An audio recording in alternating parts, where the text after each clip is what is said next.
Hey there! Oh my goodness, you guys, it's day 23 of the ABC challenge. Thanks to those of you tuning in live. I'm hopping on a tad bit early, so hello. And to those of you who are new, I hope you stick around. We are doing the ABC challenge, and today is letter W. If you'd like to catch up, I actually have a playlist, which makes it really handy, so definitely check that out. Check out the description below for information on how to join and where to find all the good stuff. And let's get started. I'm really excited for today's letter because honestly, I think I've said this about the last few letters. W is a little tricky, so I don't hate it, but I don't love it.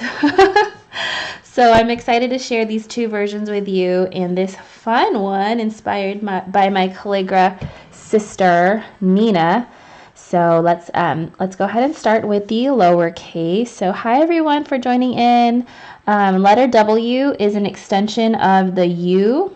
So we have our entrance stroke, then we're going to connect that to an underturn, another underturn, and then at this point it looks like a V, because if you remember yesterday we did our compound curve and then we ended with something that looked like this, which is a comma dot or an eyelet. Real words, I promise. I've been asked a couple times if I was making up these words. So let's add these all together. So you have your entrance stroke, your underturn, another underturn, and your eyelet or your comma dot. And you need this letter because you need something that connects to your next letter. If you don't have this stroke or some kind of connection to the next stroke, then you're going to your letters might be mistaken for a U. So that's the difference between, remember, our U is underturn, and then you end here. So you could start with your next letter, but you need this extra stroke here to make your W, okay? Hi guys, glad you could join in. Hi Liza, and Patricia, Kelly, and Mikey are here. Awesome. Thanks for joining me on your Saturday night or your Sunday morning, I guess. Okay, so another way to do the W is to extend that last stroke a little bit above your waistline and put a little bit of pressure. I like this version. It's a very subtle difference, but I noticed that raising the height of that exit stroke kind of gives the eye a little bit more to notice that this is the end of this letter. Because sometimes when I do this first version, I'm afraid that it gets a little bit lost in looking like a U. So this is another version that I like, okay? And then another one you could just do kind of similar to our letter, V, where you just connect a little bit over without any pressure. Now this is probably my least recommended version. It can work, but the problem with not having any, I'm putting an arrow here, the problem with not having any shade on this last portion is you lose a little bit of that hint that this is a distinct letter. So it almost looks like you don't want to focus on this ending part, okay? But we'll play around with that anyway, just so you can see the difference. And then the last version is a little bit more modern of a version, and instead you would come around with a loop. And I purposely add some pressure on this inside part of the loop because, again, like this issue here, if you don't put any pressure, it kind of gets a little bit lost in how that looks as a letter. So let's go ahead and connect that to a couple of examples. Let's see. Hopefully I can squeeze in some, since W, I don't want to write any words that have ascenders in them. Let's see if we can let's do a different color. That's what we'll do. That way you can see the different, I don't want to bump into these top letters here. So if you did the word water, for example, then with that first example, you would connect this a little bit lower to your oval. And then continue on like so. Okay, so see how you really need to add that spacing to make sure this looks like a W. Let's spell the word whoa with that second version. So see how I kind of brought up that stroke there? Now it really solidifies that this is a letter. Let's just write the word we without any pressure. So a little tricky, right? If you agree with me, this kind of looks like a U. So I don't totally recommend this third version just because we get a little bit, this is a little bit questionable, this area. And then last but not least, let's see, let's just draw that again with the, okay, so a little bit better, right? Would you say? Maybe I made this a little too thick. I don't know. You be the judge. Let me know. Let's call this 1 here. This is 2. Uh-oh, it's getting really crowded. 3 and 4. Let me know which one's your favorite version. Okay, let's do the capital letter. So just a quick reference here. Let's do this first one. So you are familiar with the compound curve. I'm going to start that here. And I actually want to make a separate video on all of these lead-in strokes because I want to focus on them a little bit more, but we're not going to do that here. We'll just go ahead and go through the whole capital letter. So this is your compound curve. Now this first stroke, you're going to make it a little bit vertical. So start off at a point, add some pressure in the middle, and then end at a point. See how that's vertical? This is one of those exceptions that you can break. Versus putting that shade on your slant line. Then you're going to do a thin stroke up, another vertical swelled stroke. Make sure you start at a point, end at a point, and then last but not least end with another oh, this is tricky. This is hard. It'll make more sense if I put it all together. So I don't totally love this breakdown, because let me show you, I feel like this should have been a little bit more tilted to the right, but I know you guys, I hope you'll forgive me for not the most perfect stroke breakdowns. Oh, sorry guys, we're gonna have to do this again.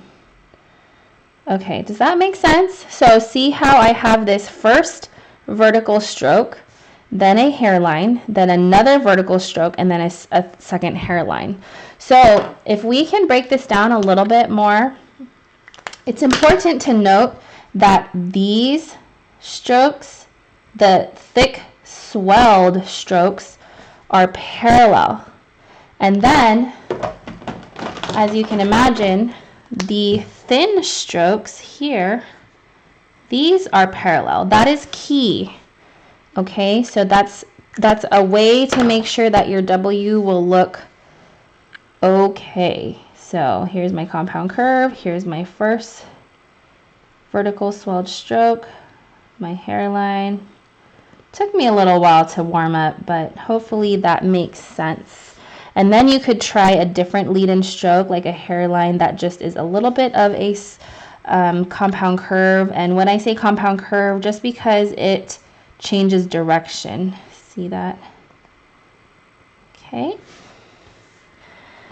And then I'm super excited about this last one, because if you follow my friend Nina Tran on Instagram, she did this version lately where she started with lead in and then into the stroke there. Ooh, that's a little bit too curved. Whoops.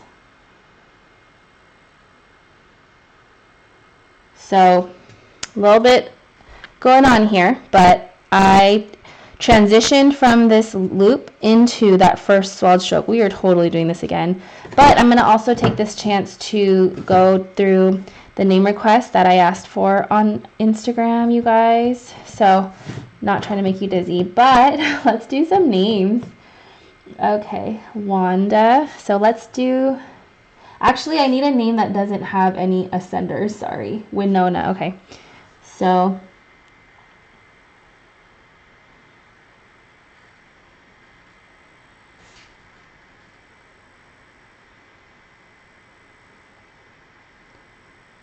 That required like my full concentration. Okay, so a couple things to note, that there are a lot of ovals going on here, and then I still wanted to keep those swelled strokes parallel and those hairlines parallel. So let's go ahead and write the rest of the name. So you can see why I didn't want any ascenders, because I didn't want the top part of my W to hit it. What do you guys think of that? I love it. It's super fun. Okay, let's go back to Wanda as another example. And I will say the W took me a little while. It took me a little while to get the hang of the W. I still feel like it's just a little bit wonky, not to use the W in wonky, but yes, W's are wonky. A couple of Williams. Okay, let's do this version. What about you? Are you comfortable with the W? If I could guess right, I would imagine that it's tricky for you too. And then I also wanted to experiment with something. So the lesson in Eleanor Winter's Copperplate calligraphy book has you practicing the W pretty upright, but then I've kind of been studying different techniques, and I like Dr. Joe's version also. I feel like it's a little bit more on the slant line. So let's kind of compare. Let's do another name. Winnie, like Winnie the Pooh. Let's do... Oh, there were 2 Winnies in a row. Let's go ahead and do it.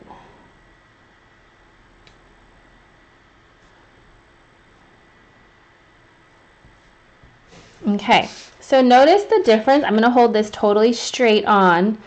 Do you guys notice how this one's really upright, this W, and this one is a little bit more to the right, like it's a little bit sitting on the slant line?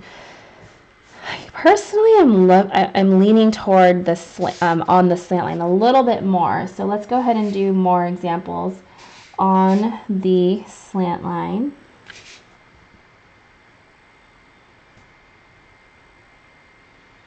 The difference with these thick swelled strokes and the capital stem are that they're not as extended.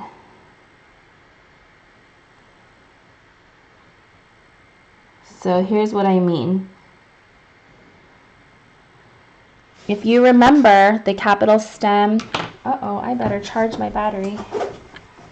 If you remember, when you do a capital stem with most other capital letters, then your stroke, here, let me grab an example from a previous letter. Let's do letter F. Okay, look at this for me for a second. So this stroke here, so that capital stem, it starts off at a curve, then it goes onto the slant line, and then it ends with a little bit of a curve to the left.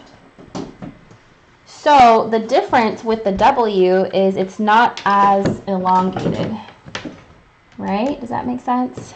Okay, so let's go ahead and go back to our W's. So I start pretty quickly and then I end pretty quickly. Okay, can you guys see that? I feel like it needs to. So look at the difference with that, and let's look at this letter I here. Look at this capital stem. See how there's so much more of this area, and this area? Whereas on here, I don't really have that. Okay, so I hope that makes sense. And then let's continue with our W.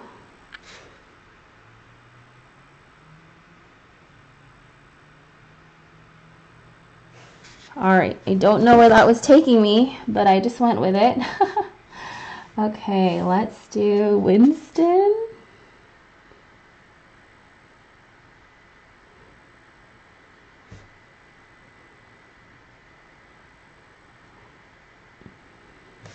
Okay.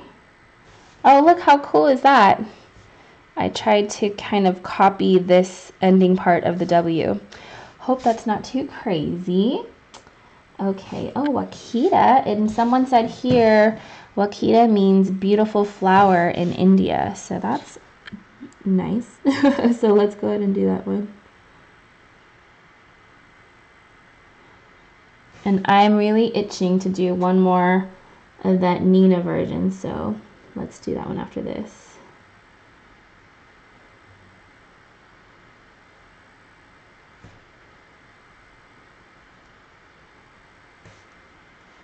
Cool. Let's go ahead and do, someone put Wolfgang. Makes me wish I had some piano in the background.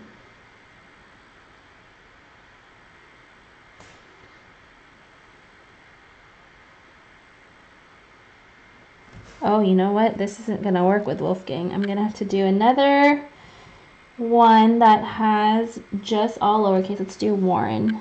Oh, even that has some letters that go above. A lot of these have, okay, Wenny. A lot of these names have ascenders. Even in like a letter R, it would totally intersect that ending part there.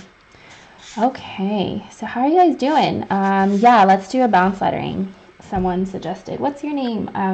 I'd like to know. Okay, let's do the Wolfgang. I hope that'll work.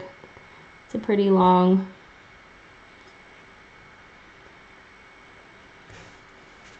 Okay, so I'm gonna make my O pretty regular. Let's make the L come a little bit off. This is kind of hard. Okay, usually the A's I can bounce off a little bit. And the N I can bounce off a little bit. What do you guys think? That was a little tricky because I feel like between the O, L, and F, I couldn't really decide which ones to bounce on and off. And O's aren't something that have a descender, so it's kind of hard to do that one. But hopefully that worked for you. Okay, last but not least, let's try to squeeze one up here. Ooh, somebody said winter. This makes me think winter is coming.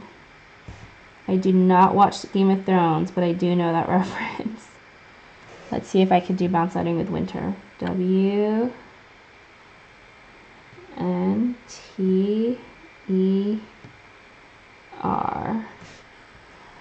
Really subtle, but that's kind of about as much bounce as I like anyway. I'm not too much of a bouncy person, although I have a bouncy personality. I just don't like to bounce my letters too much. How funny is that? So, all right, guys, W, X, Y, Z. We have 3 letters left in the challenge. Can you believe it? I can't believe it. I'm super excited to just finish strong. So thank you so much. Give me a thumbs up if you enjoyed this video. And be sure to subscribe because you do get a notification in your email if you are interested in knowing when I go live. And then all the details, again, are down below. Thanks to those of you who joined me in the chat. It's super fun to have you guys here. I will see you tomorrow. Letter X. Oh boy, probably my second least favorite. Oh man, we're almost at 20 minutes, you guys. I will see you tomorrow. Thanks for joining. Bye.